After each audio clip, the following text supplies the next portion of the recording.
nous sincèrement que tu es là. Et nous te rendons ultime action de grâce. Bénis ton peuple. Que tout ce qui va se passer, Seigneur, soit pour ta gloire. Au nom de Jésus-Christ. Amen. Amen.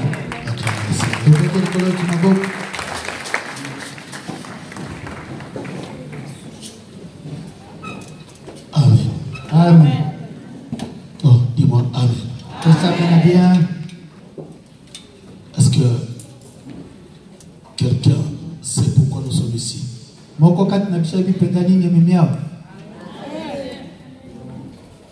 est-ce que tu sais pourquoi tu es là? Je demande aux mamans, je ne sais pas si vous connaissez pourquoi nous sommes là.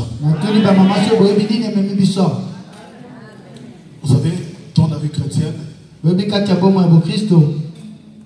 il faut tout le temps connaître ce que tu es et ce que tu seras.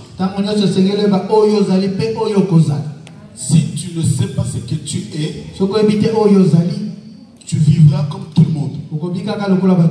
Voilà pourquoi chaque instant, tu dois poser la question à Dieu. Seigneur, révèle-moi ce que je suis. Parce que si tu es ignorant de toi-même, tu n'avanceras jamais. Si tu ignores ce que tu es, tu ne feras jamais des efforts. Parce qu'il n'y a qu'un malade. Celui qui sait qu'il est malade, c'est lui qui a besoin d'un médecin. Celui qui a un problème, celui qui a besoin d'un avocat. Celui qui est en train de se noyer, c'est lui qui a besoin d'un secours. Mais tu dois connaître ton état. Parce que la vie chrétienne, ce n'est pas une vie chrétienne comme tu menais avant. Tu allais aussi à l'église, mais rien n'est changé. Rien n'a avancé.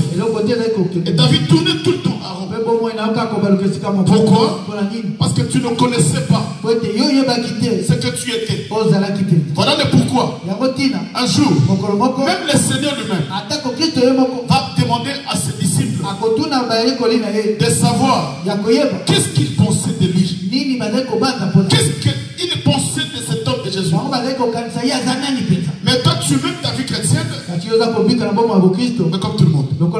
Et voilà pourquoi le christianisme n'a pas de valeur. Aujourd'hui tout le monde est devenu pasteur. Même des charlatans, des magiciens, des marabouts. Derrière eux, il y a aussi la foule. Pourquoi? Parce qu'ils ont compris. Le diable a compris que les gens sont intoxiqués par un esprit. Quel est cet esprit? Les gens ne veulent pas écouter la parole, mais ils veulent écouter les prophètes. Qu'est-ce que le prophète a dit de ma vie? Je veux dire à quelqu'un, il y a une prophétie par excellence. J'appelle cela la prophétie par excellence. Une prophétie qui ne passera jamais. C'est cet homme qui l'avait prophétisé. Ce n'est ni un homme dans la chair, mais la prophétie par excellence, c'est la parole de Dieu. Voilà pourquoi une église, la parole c'est une miroir. On doit s'examiner à tout moment. Mais par rapport à la parole, comment je vis, comment je suis, c'est alors que la vie chrétienne prendra une dimension et changera. L'apôtre Paul a dit que dans les derniers temps, plusieurs abandonneront la foi, mais ils vont s'attacher à des doctrines des démons. Aujourd'hui, les gens vont dans des églises par sentiment. Ils vont dans des églises par coutume. Pourquoi? Parce qu'on est habitué avec les pasteurs. J'ai déjà fait une famille. Non, le temps où nous sommes, c'est le temps de la révélation de la parole. Il faut que l'église saisisse la pensée de Dieu. Ce n'est pas le temps de la lecture. Parce que tout le monde est capable de faire la lecture. Mais il y a une chose que Dieu a besoin. C'est la rélecture de la parole. C'est qu'on appelle l'interprétation exacte de la parole. Voilà pourquoi pendant que Pharaon était perturbé, il y a eu des magiciens, des charlatans, des sages de l'Égypte. Mais il y avait un enfant qu'on appelait David, qui était en prison. Qui était Joseph, qui était en prison. Et Dieu a pensé à cet enfant. Pourquoi? Parce qu'il avait l'esprit de Dieu. Dans la vie chrétienne, la chose la plus importante, c'est de posséder son esprit. Et quand nous avons son esprit, maintenant tu as le discernement. Tu as le discernement. Comment je vis? Comment je vis? Et nous sommes ici parce que tu as combattu tout seul des années et des années. Mais aujourd'hui, Dieu t'a fait grâce d'être là au-dessus. Non, est-ce que tu peux acclamer le Seigneur? Amen.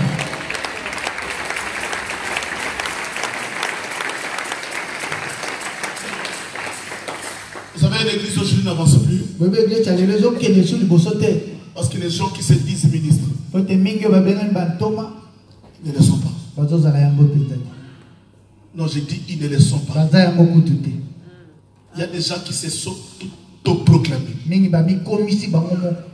Et il y a des gens qui ont été établis par des hommes. Non, toi viens, tu restes à mes côtés pour me protéger. Reste là parce que tu es mon oncle. Ça c'est notre église. C'est l'église des familles. Une église n'est pas une église de famille. Et on ne peut pas les suivre. Les gens qui demandent, mais viens dans notre église. Il faut que la personne, que l'étoile, il faut que l'étoile te dirige. Parce que c'est l'étoile qui connaît le chemin. C'est l'étoile qui connaît la destinée.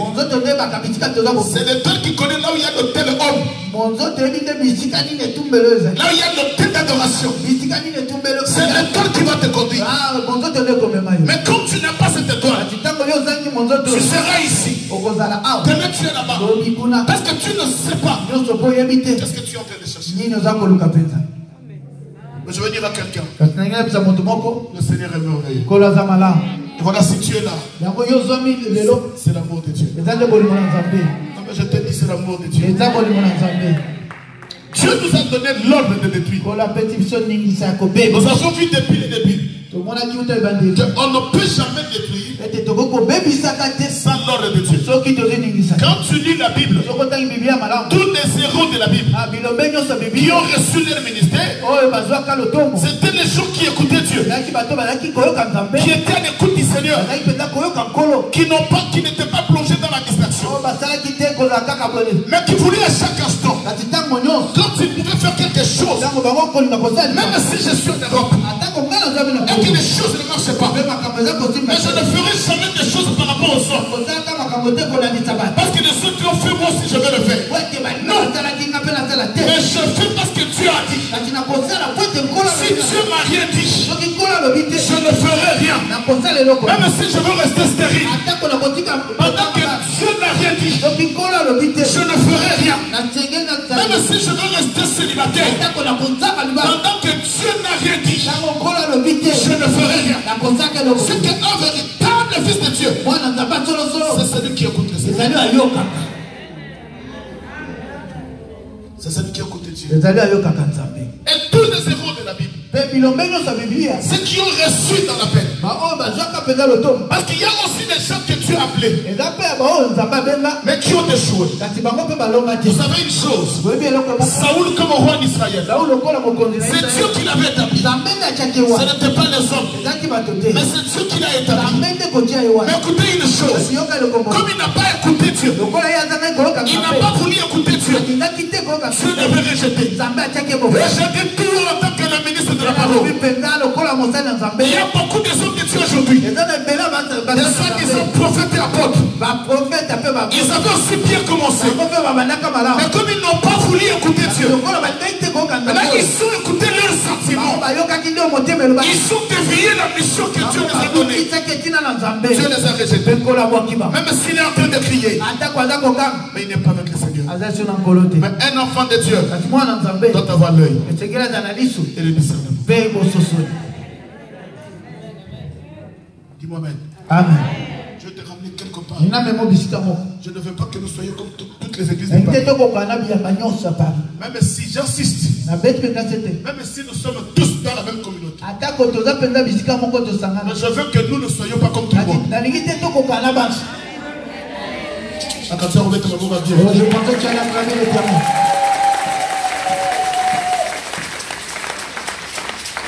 L'ordre de détruire. Tu commences. Je peux commencer dans le livre de Genèse. Je parcours toute la forêt de la Bible. Parce que la Bible, maman, c'est une forêt. Et quand tu entres dans cette forêt, tu dois voir un éclairage. Parce que la forêt, tu ne connais pas. C'est comme le peuple d'Israël qui traversait le désert, mais qui ne connaissait pas les chemins.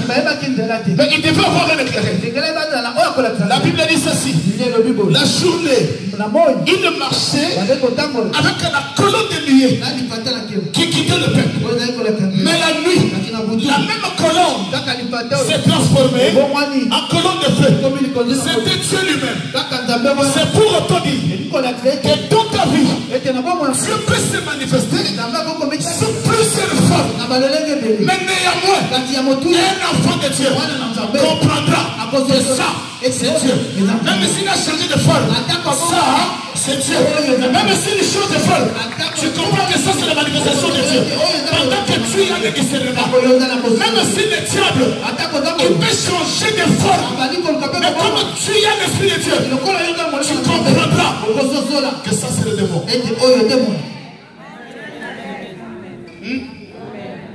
Est-ce que quelqu'un me comprend? Je ne sais pas, mais j'ai envie de te transmettre l'onction que j'ai des sons.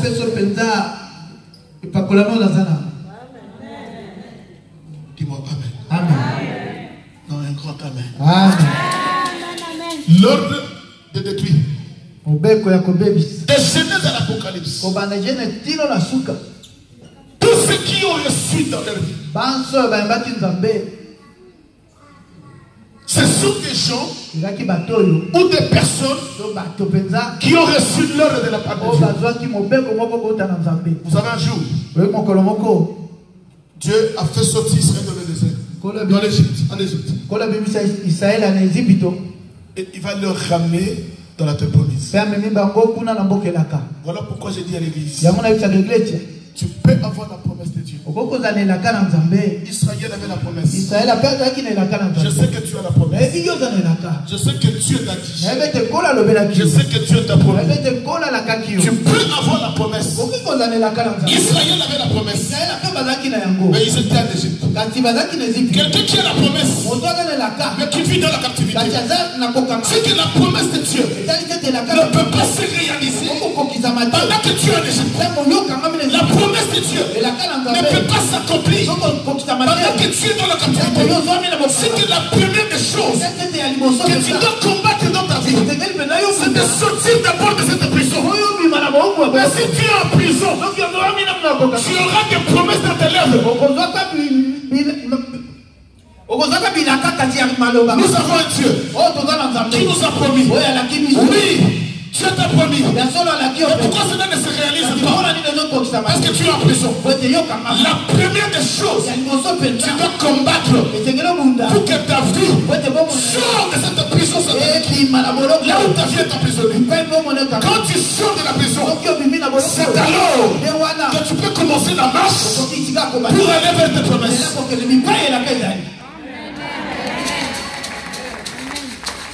Dis-moi Amen. Amen. Venir à l'église, cela ne suffit pas. Posséder la Bible, cela ne suffit pas. Gêner, cela ne suffit pas. Mais il y a une chose. Avoir l'agneau. Posséder l'agneau. C'est ce qui a libéré Israël. N'était l'agneau. Israël allait encore continuer la prison. Mais à cause de l'agneau qui avait coulé son sang, cet agneau-là, c'est l'agneau que je vous ai ramené. Si tu acceptes cet agneau, qui est la parole divine de Dieu, si tu l'acceptes, c'est cet agneau-là qui a le pouvoir de te prendre là où tu étais.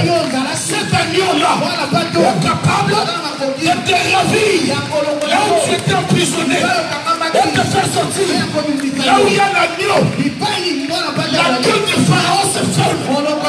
Pourquoi? Parce qu'il y a l'agneau. Quand l'agneau parle, même les démons de ta famille ferment leur cœur. Parce que c'est l'agneau qui parle. Voilà pourquoi je dis ce soir que le Seigneur parle à ta faveur. Je dis ce soir que le Seigneur parle à ta faveur. Qu'il parle à ta faveur. Parce que la Bible dit que le sang de Jésus parle plus fort. Parle plus fort.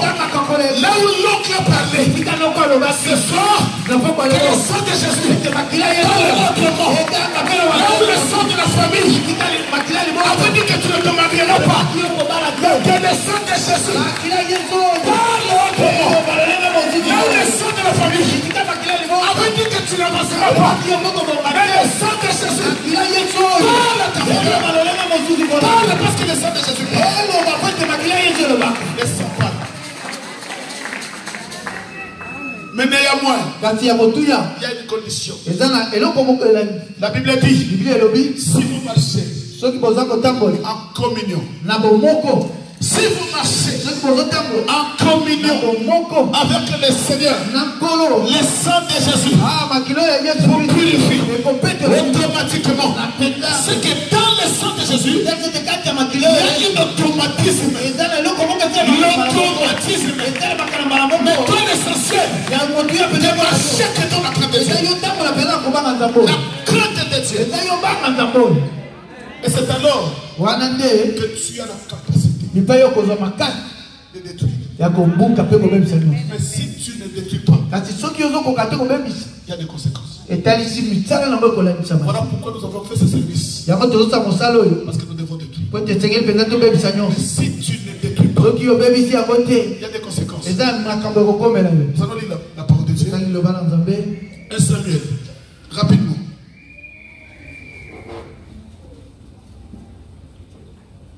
Que Dieu nous aide. Je vais parler pendant quelques minutes de notre pays. 1 Samuel chapitre 15.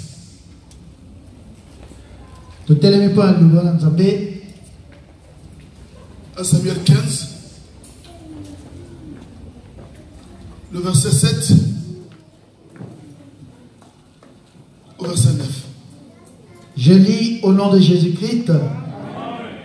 Saül bâtit Amalek depuis Avila jusqu'à Shur, qui est en face de l'Égypte. Jusqu'au verset 10. Il prit vivant Agag, roi d'Amalek, et il dévoua par interdit tout le peuple en le passant au fil de l'épée. Mais Saül et le peuple épargnèrent Agag, et les meilleures brebis, les meilleurs bœufs, les meilleures bêtes de la seconde portée, les agneaux gras et tout ce qu'il y avait de bon. Ils ne voulurent pas les dévouer par interdit, et ils dévouèrent seulement tout ce qui était méprisable et chétif. L'Éternel adressa la parole à Samuel et dit, jusqu'au verset 11, papa. 11. Je me répands d'avoir établi Saül pour roi. Amen. Car il se détourne de moi et il n'observe point mes paroles. Samuel fut irrité et il cria à l'Éternel toute la nuit. Parole du Seigneur. Amen. Non, parole du Seigneur. Amen.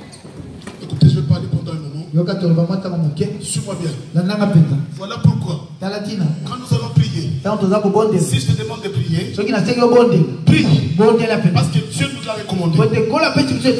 Quelqu'un peut dire Amen. Amen. Écoutez, là où nous venons de lire. Suis-moi bien, je vais parler pendant un moment. La Bible dit ceci, qu'il y avait un combat entre Israël et le peuple d'Amalek. Un grand combat. Et d'ailleurs, c'était un combat que Israël n'a jamais vécu. Parce qu'Israël n'a jamais vécu vivre. Parce que qu'il avait vécu avec, il avait combattu les Moabites. Il a combattu les Gabaonites. Il a combattu les Philistins. Mais suis-moi bien. Un jour, Israël va se présenter face au peuple Amalek. Un peuple puissant, bien armé. Et Israël n'a pas pu vaincre. Et Moïse a compris. Il dit non. Il y a quelque chose qui ne va pas. Nous qui avions combattu deux fois, nous étions avec Dieu. Et nous sommes avec Dieu. Tous les combats, nous avions vécu. Mais pourquoi ce peuple en face de nous? Nous sommes incapables de le vaincre. Dans la vie chrétienne, il y a des combats que tu peux vaincre facilement. Mais il y a des combats qui demandent la stratégie. Tu vois la bataille que tu as. Ce n'est plus quelque chose de facile.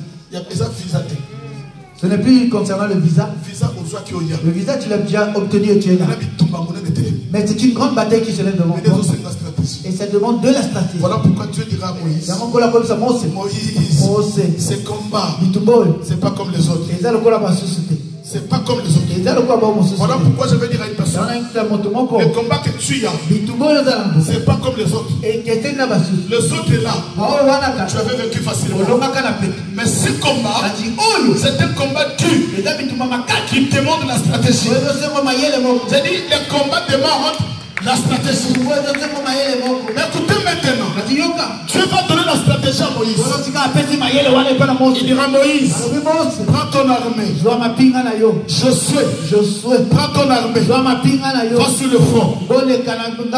Ne change pas l'armement. Ne change même pas de militaire. Avec le même soldat et le même armement, retourne au front. Mais toi Moïse, prends Aaron et Hur, monte sur la montagne. Maintenant ce combat-là ne dépend pas de Josué son armée. Mais le combat dépend de Moïse sur la montagne. C'est qu'il y a d'autres combats dans la vie d'un enfant de Dieu. Ne dépend pas de toi. Il faut que Siméon monte sur la montagne. Il faut que Siméon monte sur la montagne. Cependant que Siméon lève les mains, toi tu n'as pas des efforts à fournir. Mais c'est les mains de Moïse qui te donnent la victoire. Voilà pourquoi l'Église, vous devez avoir le nom de Dieu qui s'occupe de son peuple. Ce n'est pas venir chercher la délivrance. Tu viens, tu cherches la délivrance. Prie pour ta vie. Et tu retournes chez toi. Non, le combat que tu as, demande à Moïse sur la montagne.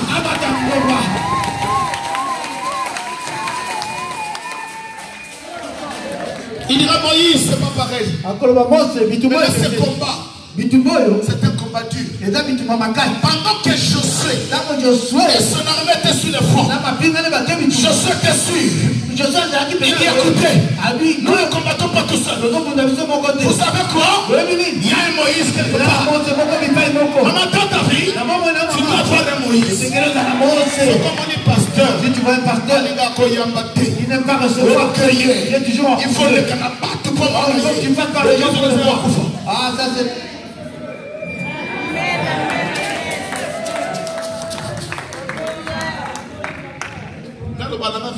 Je dis que la vérité, maman.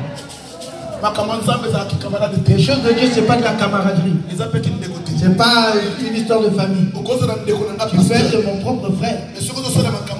Mais si tu ne fais pas ce que Dieu veut, je t'écarte. Chercher ta délivrance. Et tout le monde a passé par trop passé. Tu viens pendant un mois, tu n'arrives pas à voir le pasteur. Et c'est quelle église ça? C'est quelle église? C'est l'église Tianino. Amen. La Bible dit qu'un bon berger donne sa vie pour ses brebis. Dis-moi amen. Amen.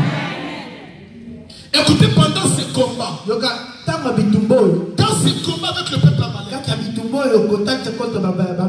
Dieu a vu que ce peuple, pendant qu'ils seront vivants, Israël sera combattu. Pendant que ce peuple sera vivant, Israël sera combattu. Parce qu'il ne sera jamais Israël. Voilà pourquoi Dieu a dit.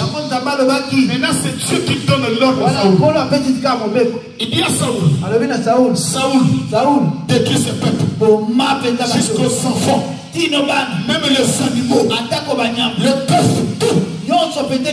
Détruis tout. C'était l'ordre de Dieu. Et cet ordre-là que tu as reçu ce soir.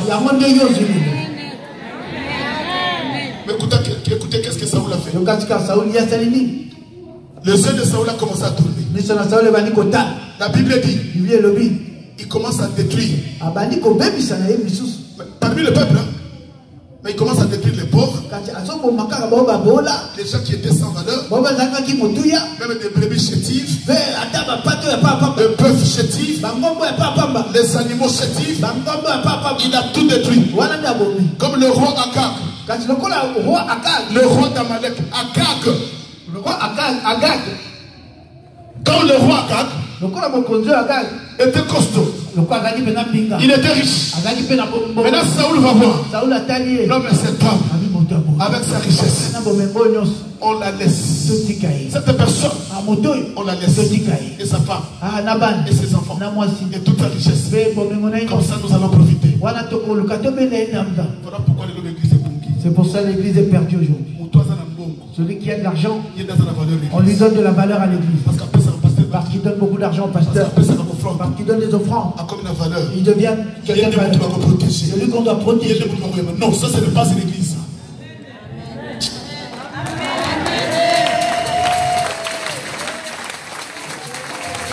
Ah ouais? Ici, même si c'est toi qui payes la salle, si tu es dans le mal, je te chasse. Ton argent va ailleurs. Si on ne pourra pas payer la salle, maintenant il n'y a pas de problème. Mais les yeux de Saoul étaient sur ceux qui frappaient l'œil. Il dit ça en paix de Dieu. Donc tu vois la façon dont il a une belle femme comme ça. Belle homme. C'est le loyer pour moi parce que c'est lui qui l'avait donné. Il faut pas le toucher. Écoutez, Myriam, quand je serai au bureau, et dès que tu vois ma matin, même s'il y a des mots, tu les fais passer. Tu verras la queue si tu es fatigué maintenant. Moi je ne suis pas Saoul. Mais écoutez ce que Saoul a fait. Saoul a épargné le roi Agag. Maman, je vais dire à quelqu'un. Tout ce que tu vas épargner dans ta vie va te réclamer les années qui viennent.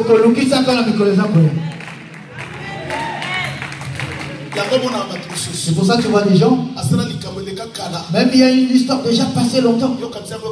Tu penses que cette affaire est passée, mais il y a une année, cela reviendra vers toi.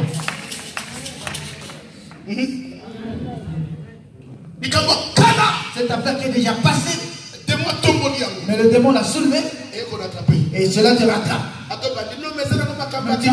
C'est du passé, ça. Oui, c'est du passé, mais le diable l'a soulevé. C'est pourquoi nous devons être prudents. Nous devons être prudents.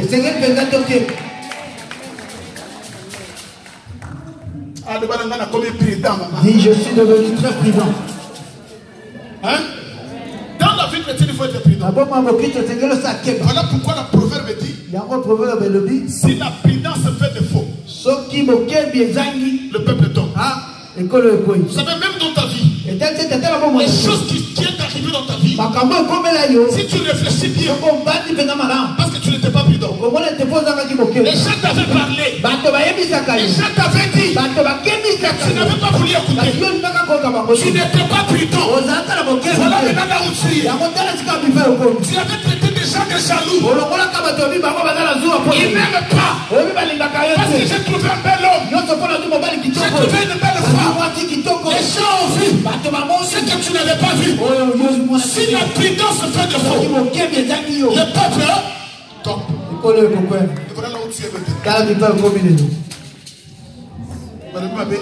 Est-ce que j'ai mal parlé? Est-ce que j'ai mal parlé?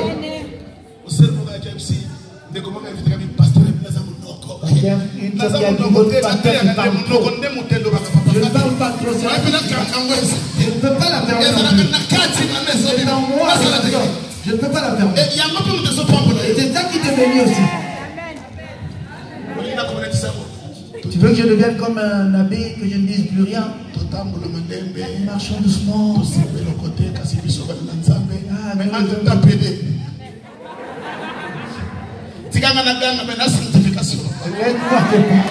dans la sanctification. Oh, le bas, amen, bien. Amen. Maintenant, écoutez ce qui se passe. Le livre d'Esther. Rapidement, papa, nous allons clôturer. Esther, chapitre 3.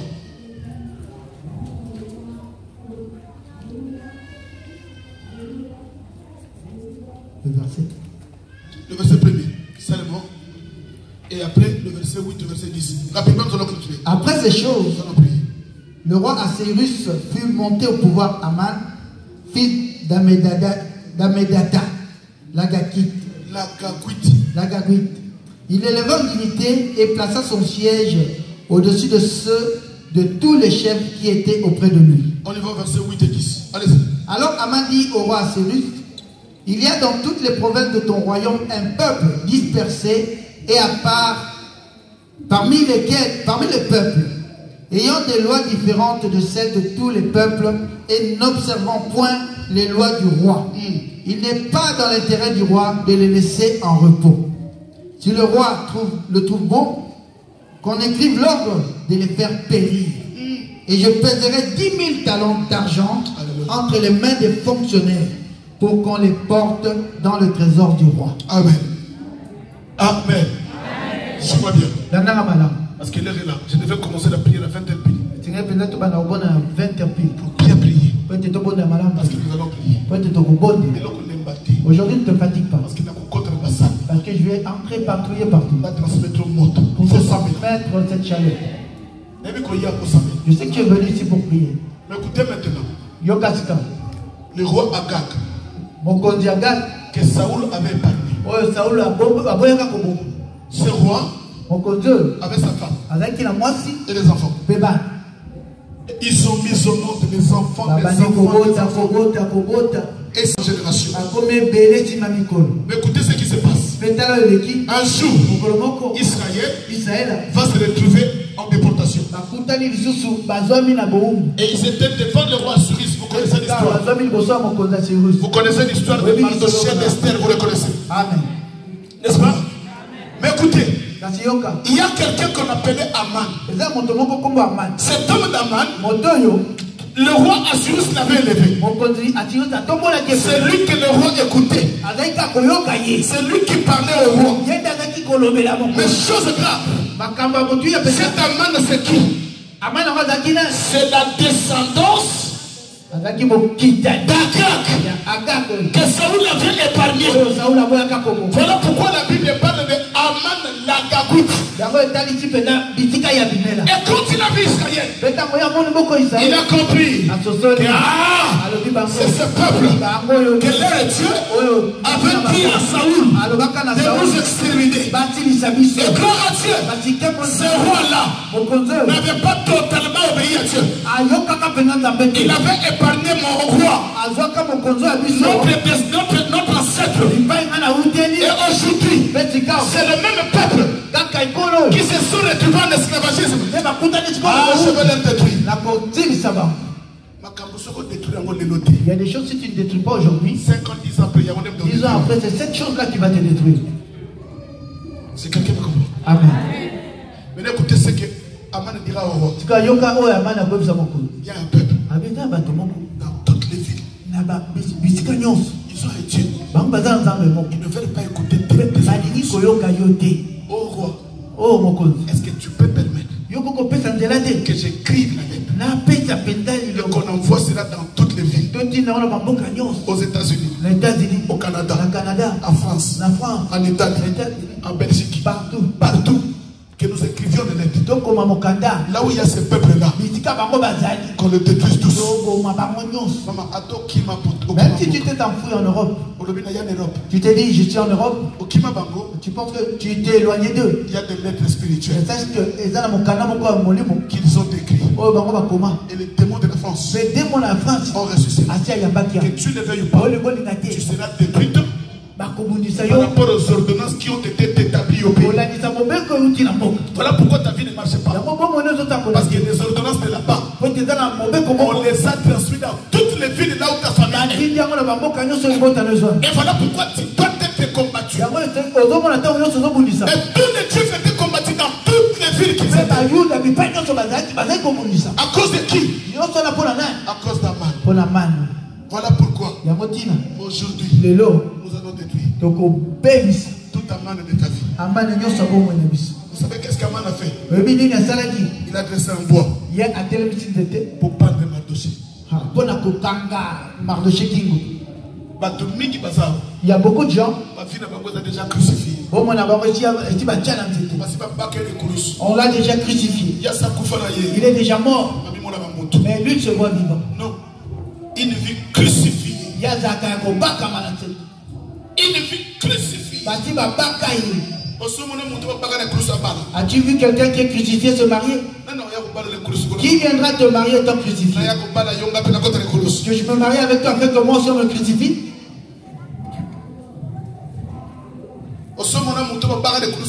As-tu vu quelqu'un crucifié avoir des enfants? Qui t'a enceinté? Toi tu es crucifié. As-tu vu quelqu'un crucifié pouvoir travailler? Quelqu'un qui est une vie crucifiée ne peut jamais travailler. Il a toujours des problèmes. Pourquoi? Parce que sa vie est crucifiée.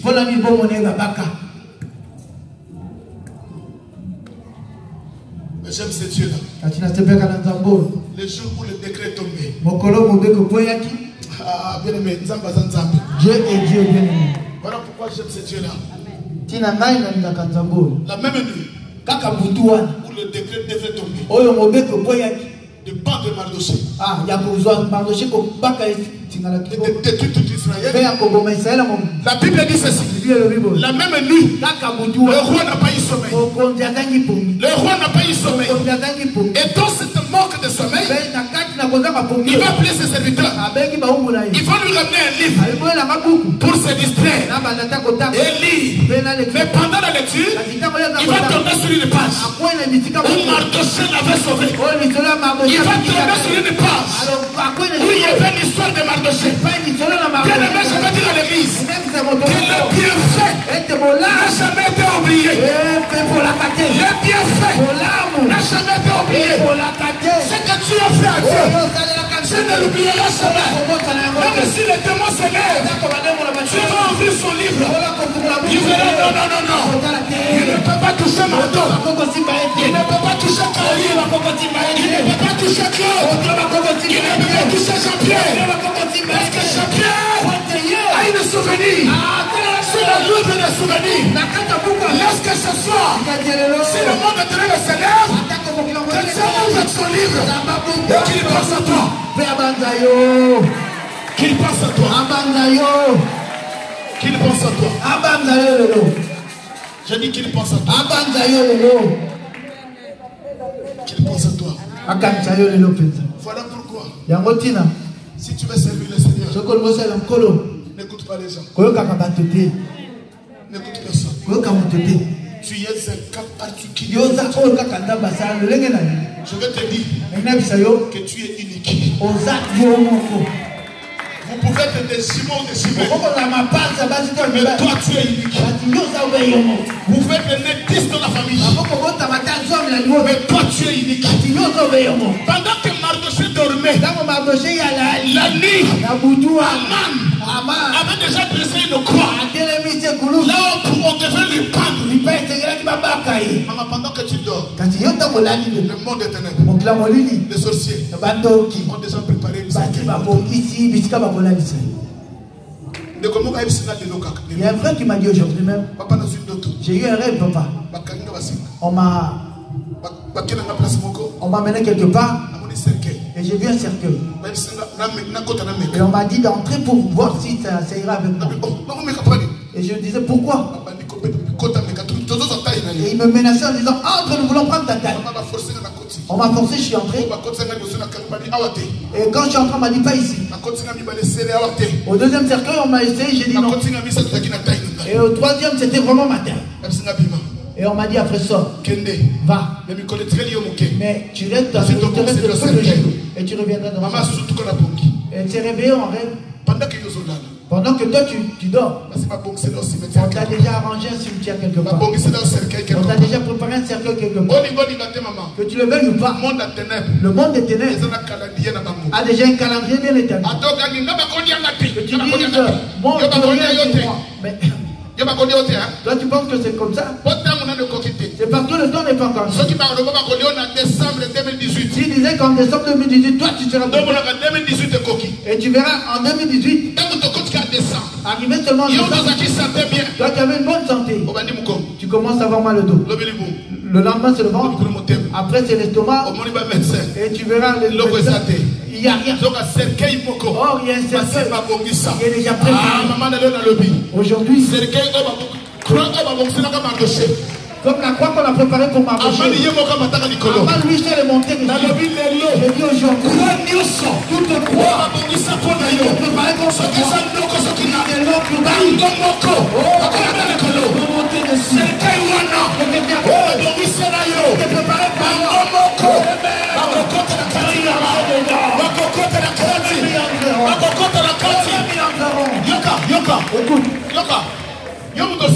donc il prie.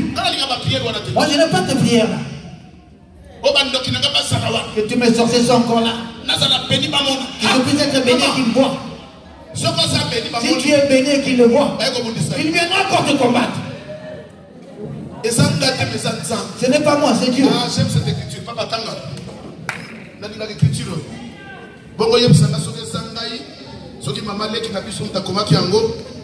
Tu me diras si c'est moi qui l'avais inventé ou ma tante. Exode 22, le verset 18. Tu ne laisseras point vivre la magicienne. Écoutez, la version de Kabalobi, tu ne laisseras point vivre la sorcière. Ah. Hein? Est-ce que c'est moi qui ai dit ça? Tu ne laisseras point vivre la sorcière. C'est Dieu qui le dit. Tu ne laisseras point vivre la sorcière. Il le dit, tu ne laisseras pas vivre. C'est Dieu, ce n'est pas moi. Les encore on a été. Donc, tu as complété. Tu as complété la papa. Tu as complété. On te compte. Je crois Lévitique. Ok. Lucas, on te sambe là. Pour y avoir que tant que tu as monté, papa, Soka Kofi à Kofi. Jésus. Ah. Celui qui me maltraite et tu veux que je le laisse la vivre encore. Que je sois béni. Un truc comme ça, mais pas moi. Moi je prie. Écoutez, Lévitique chapitre 20, le verset 27. Si un homme ou une femme ont en eux l'esprit d'un mort ou un esprit de divination, ils seront punis des morts. On les lapidera, leur sang retombera sur eux. Qui a compris? Amen. Nous parlons sur un esprit d'un homme, n'est-ce pas? Donc si un homme a un esprit d'un homme, c'est la sorcellerie, on la fera quoi? On va le tuer et on va le lapider. Et son sang tombera sur lui-même. N'est-ce pas? Tout ça. Nous allons prier.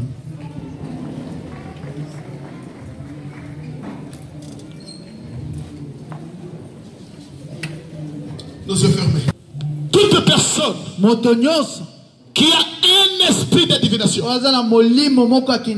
qui a un esprit de homme, on la lapidera et son sang tombera sur lui. Voilà pourquoi quand Goliath s'est levé devant Israël, David a compris ce verset et il a pris la pierre. Il dit je vais te lapider et ton sang tombera sur toi. Nous allons prier au nom de Jésus-Christ. Au nom de Jésus-Christ.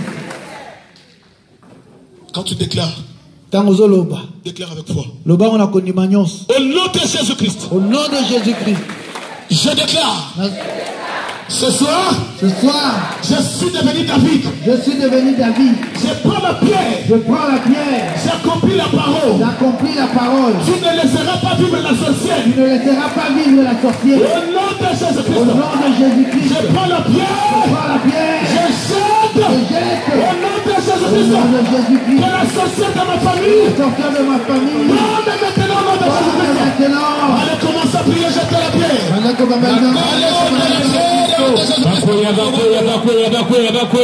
nom de Jésus-Christ,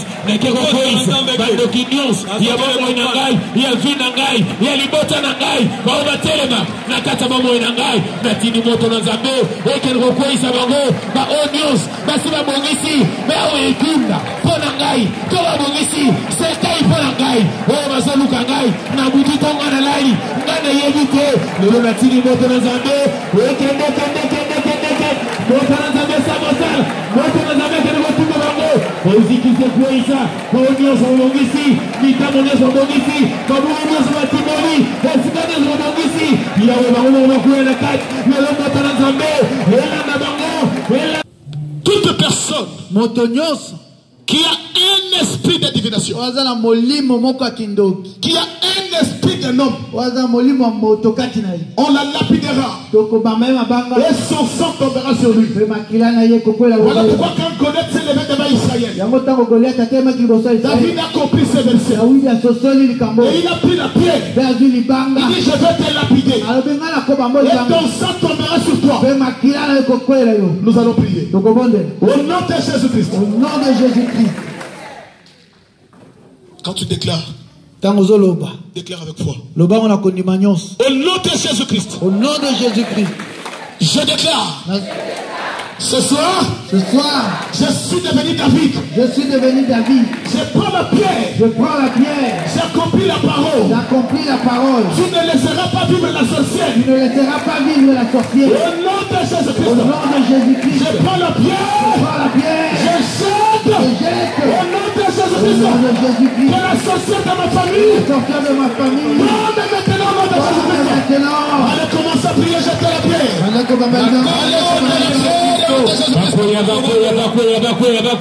Au nom de Jésus-Christ,